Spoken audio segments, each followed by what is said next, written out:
Buongiorno from our home in Sicily. If you're traveling to Sicily for the first time, we've got you covered. If you're returning to Sicily, this may be a good refresher course. We have some tips on the very beginning part of the process of traveling to Sicily. I think the one sentence that I will start with today is the following sentence. You may want to write it down and memorize it or something like that. Measure 9 times and cut once. In other words, prepare for your trip. And that's what we're going to talk about. Preparing for your trip. Now, this is not going to include everything that you need to do, but a good beginning point. So now let's start with when to go. When to go to Sicily. Listen, we live here in Sicily and we love Sicily year round. But really, the best times to come here, realistically, let's say are around April, May, June, July, August, so. September and October are great. Also parts of November. If you like Christmas in Sicily, also a great period. You know, the January, February typically are rainy months here, but for those of you who don't like aquatic sports like swimming and so forth, I want to remind you that a lot of the places have no lines. So if you want to come here for historical or cultural reasons, I mean, after all, if you go to Agriturismos, the ruins will still be there, except there won't be any people there. Okay, so those are good times to go. Then you want to decide you want to do East Coast or West Coast. Now, we've done many videos on what to see on the East Coast of Sicily, what to see on the West Coast of Sicily on our playlist, Explore Sicily. So those are there and we won't cover those. But really, making those decisions will help you know which airport to fly into, Catania or Palermo, where to book your stay, and also what type of a stay. So do you want an Agriturismo? Do you want a hotel? Do you want a B&B? And also they have apartments. So those are some initial things that you have to decide before coming here. Even before buying a ticket. And speaking about tickets, let's buy a ticket. How do we buy a ticket, Esther? How would you say?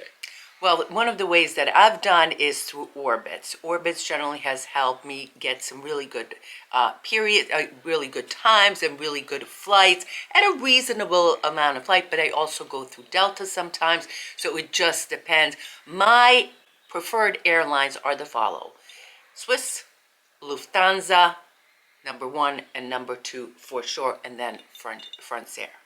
Me, I like Delta number 1, 2, and 3. And 4, and KLM number 5 and 6. That's all I'm going to fly. Yeah, KLM is a good one as well. KLM, right. But here's how I fly, okay? It costs a little bit more money, but I think you ought to consider it, and that's premium economy, okay? That's a little bit more legroom, a lot more legroom, actually. Far more comfortable than your, cabin economy, basic economy. And that's the first thing you ought to decide is, how much do I want to pay for a ticket? If you want a premium economy ticket to come to Sicily, they're about roughly $1,500 in season. Although if you have miles or whatever, you can, what I do is I save my credit card points and I throw it all year long, and I throw it right into the price, right away. But I think premium economy is what you ought to think of, myself. Now, there are direct flights from the United States, very limited to Sicily, to Palermo, and Catania. Make sure you check those out because those are very good. But now, what if you don't take one of those direct flights? You have a layover. My recommendation is that you don't do any layover less than 1 hour. You want to give the guys time to take your luggage from airplane 1 to airplane 2, which could be quite a distance. But most importantly, you want to give yourself time to get from gate 1 to gate 2, which may be in completely different terminals. So give yourself at least an hour, 2 hours preferably. I've seen 6-8 hour layovers. Don't take those. It will exhaust you unless you take a room or one of those places that you can lounge and relax, maybe take a little nap. So that's my recommendation on layovers. Okay, I have my own recommendations about that. Don't fly into Milan if you could possibly avoid it, okay? Rome is a better landing spot for you, in my view, for a lot of reasons. I mean, the shopping there, if you do have a little extended layover, once you pass through customs. The shopping there is excellent. That's number one. Number two, out of New York, JFK's airport, they now have direct flights from JFK to either Palermo or JFK to Catania. Okay, that's typically starts in April and ends the beginning of November. Matter of fact, when I go home in April, I'm going to be taking that direct flight. We'll see how it goes. All right, let's move on to luggage. Well, first of all, there are weight restrictions on all international flights. Check whatever airline you're using. Typically, they allow you one carry-on, which they're getting very picky about the size of the carry-on. Okay, you can't bring these big things nowadays that you used to be able to bring. Check your airline on the carry-on allowance and also the weight allowance for your checked bag. I think that's very important. And I think the best investment that you could possibly make is get an air tag and put it into that check bag just in the off chance that it gets, goes on a little separate vacation for itself. And on that note, that's a good point to get an air tag, and also make sure you take a picture of your luggage in case it gets lost. The staff that's going to be looking for the luggage will have a picture that will really, really help them. But when you get out from your flight and you don't see your luggage in the carousel, then you can go and report stolen luggage. I gotta tell you, that's one of my most is my luggage gonna arrive? Is my luggage going? That feeling you're around the carousel. It's like, oh, it's been 30 minutes. Where's my luggage? And there it is. There's nothing worse. There's no worse feeling. Now, let me tell you about my philosophy about packing, so you don't have to, on the way here at least, worry about weight restrictions. Pack light, shop hard. Help the Sicilian economy and go back with a lot of gifts. But, as Alfred said, you have to be aware of some of the weight restrictions going home. Well, just two quick final points on this subject. Number one, on that carry-on, make sure you bring a change of clothes.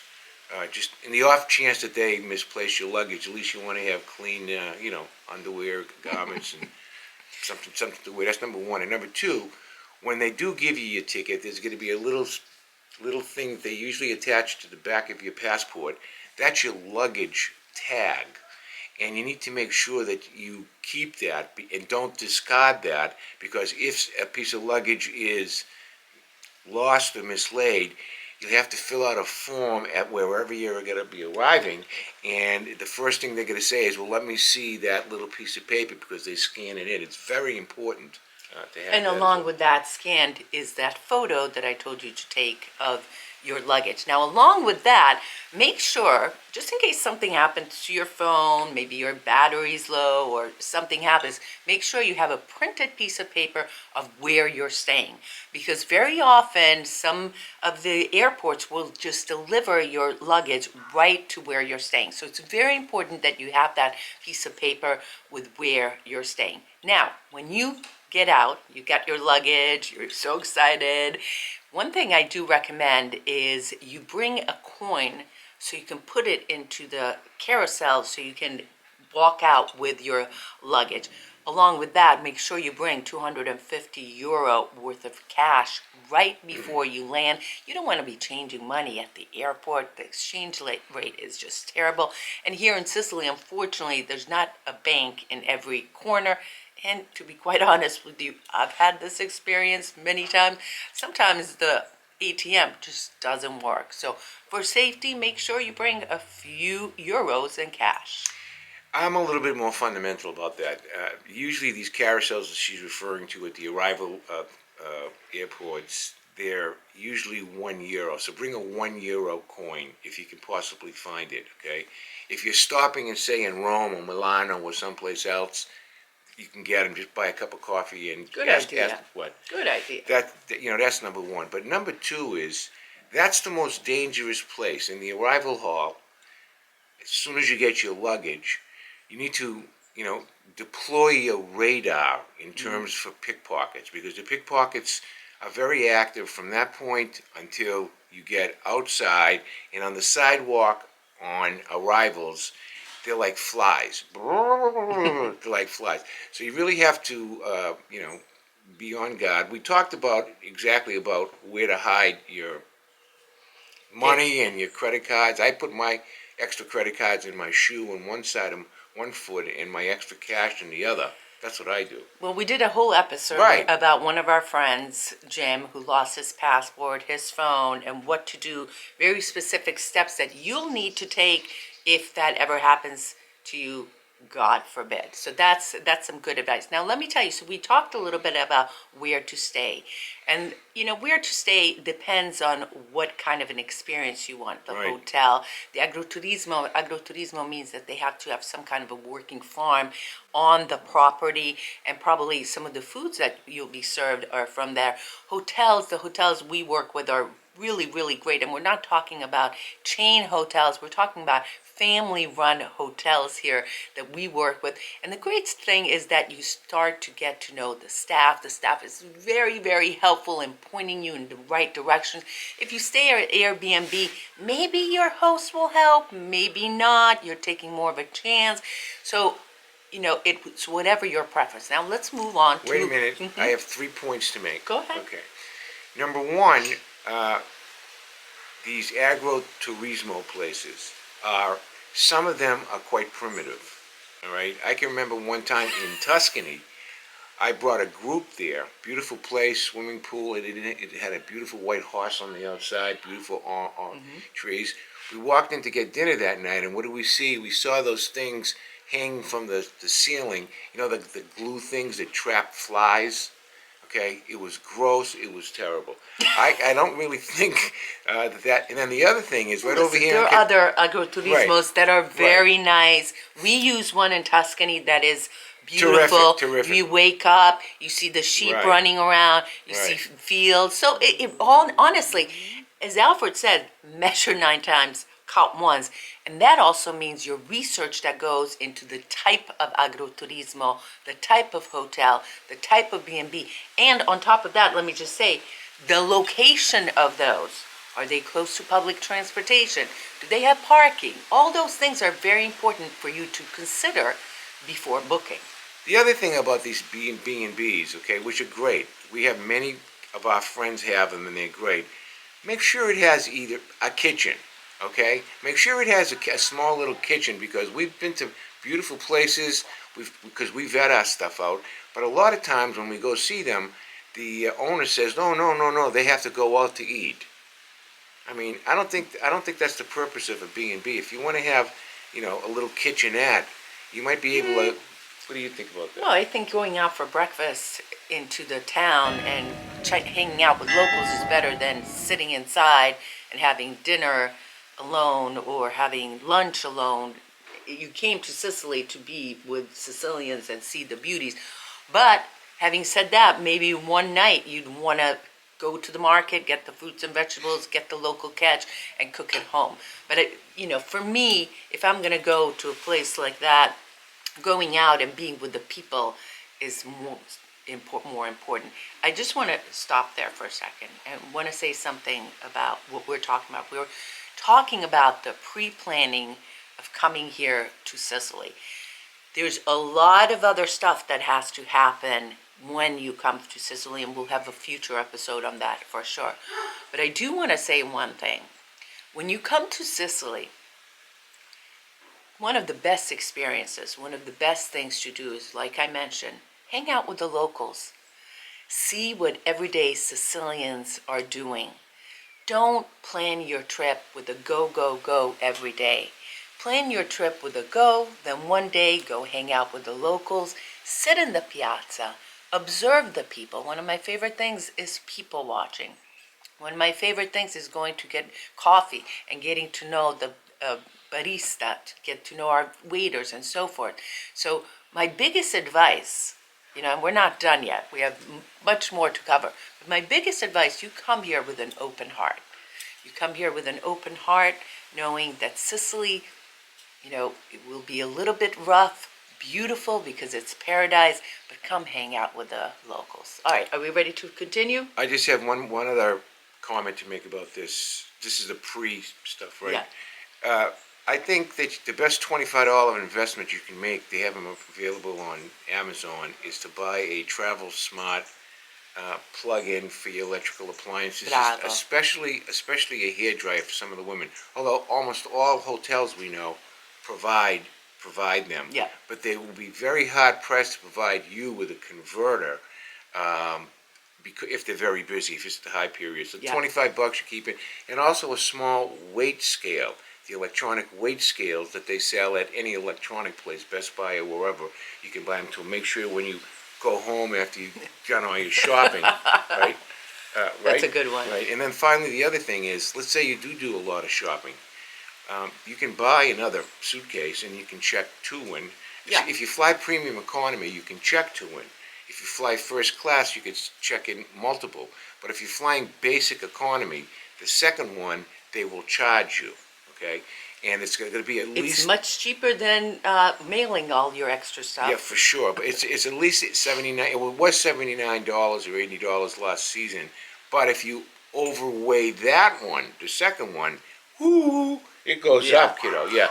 So these are all like, this is like pre. This is all There's one more stuff. pre that I just remembered.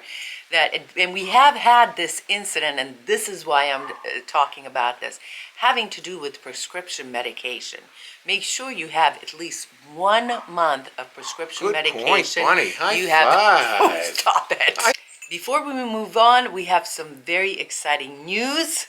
Very soon, or perhaps if you're watching later in November, it is already available. Alfred and I have a travel tips to Sicily handbook, and it has first-timers advice on coming to Sicily, a lot of the things that you've heard here, plus lots more bonus material, including what to see, where to eat, etiquette, and all types of advice that you do not want to miss, and that will be available in Amazon very soon. As a Kindle download and also as a softcover print on demand. So you'll have it two ways that you can keep it, right? It's very exciting. This is, by the way, Alfred's 5th book. So, and then later on, he'll have his 6th book, but we'll talk about that a little later. Let's continue on this. Okay, something that we haven't talked about that is really important, and believe it or not, you have to decide before coming to Sicily, is how are you going to travel from city to city, what type of transportation you're going to use. So there are 3 major ones, and of course there are others, but let's start out with public transportation, which is the most affordable, of course, but the problem is that some of the towns, let's say on the hills, on the mountains, a little bit more difficult. Getting up and down the stairs at the train station to get to your train, sometimes if you have mobility problems, are difficult. Obviously, it's the most affordable. And then there's the renting a car. And let me tell you, driving in Sicily from firsthand experience is a little bit like, and your co-pilot is going to have to be super prepared because, you know, there's turns and there's roundabouts, and then this hilltop towns are like, you take a left, you take a right, then you end up at a dead end. I mean, there's a lot of stuff going on. And then you also have to think about parking, you know, where are you going to park? Is this a historic section, no driving section for part of the day and not for the other parts of the day? And then, of course, you have the most luxurious, the easiest, and probably the most enjoyable, and that is getting a private driver. Well, let's go back to renting a car. Number one, if you decide to rent a car, they have Avis here, they have Hertz, they have all the companies, but you need to make a reservation. If you cannot drive a standard shift, you better make a reservation, because almost all the vehicles here, if you just go and say, I want a car, is a stick shift. And then number 3, make sure you go to AAA and get an international driver's permit, an international driver's permit. Right now the current price is $29, because they won't rent you a car now. Mm-hmm. You have to have it. And then finally, when you do get that vehicle, if you're going to rent, take a camera and do a slow video. Good advice. All the way around it.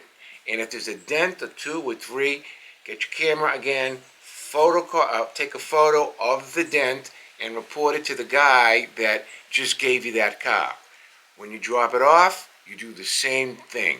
Because the last thing you want to get when you go home 6 months later is a bill from Avis, okay? Or a parking ticket. If it's a parking Or a ticket, speeding ticket.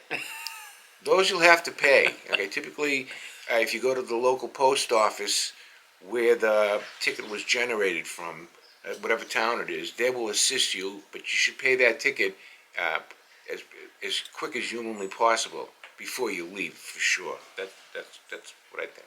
All right, what about public transportation? As I mentioned, sometimes it's a little bit difficult accessing unless it's a bus. The trains are great, by the way. They operate great, but they drop you off in a certain place. You may have to take a taxi to your destination. Probably. You have to rely on the schedule instead of being free to go as you want. I think all those are good options, but no matter what you do, okay, today's topics are something that require your thought and a great deal of it in preparation in the comfort of your house before you leave. You see, because the quickest way to ruin a vacation is not to be prepared. Mm-hmm. If you're going to be a seat of my pants traveler, then that's where the problem is. Whereas if you're organized and you're prepared step by step by step by step, And I'll you're tell gonna you be why okay. that's also good. Because in Sicily, I always say, expect the unexpected. If you're prepared with all this other stuff, whatever else comes, it's a little bit easier to manage. And let me tell you, make sure you come here with that philosophy.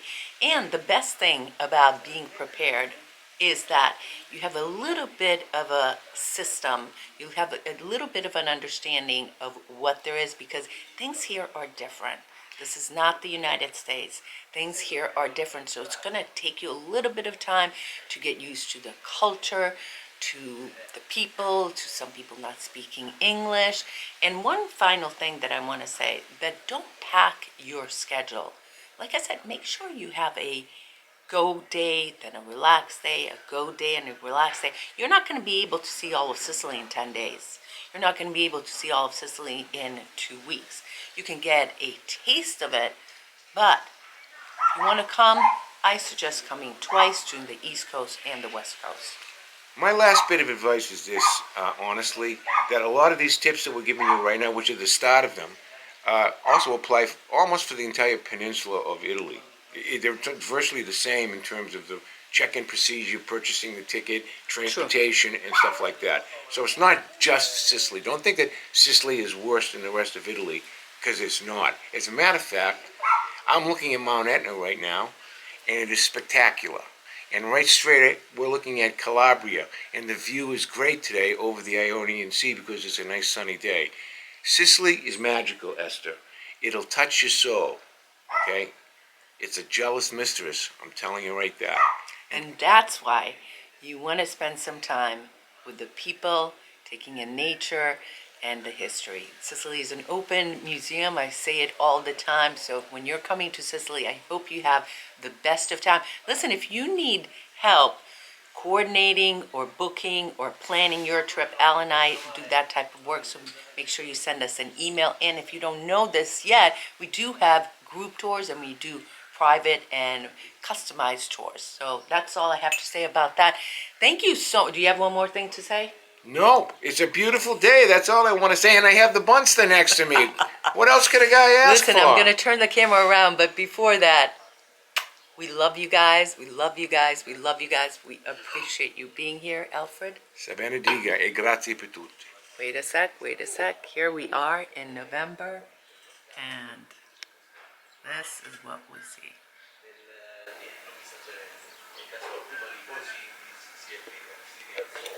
Ciao.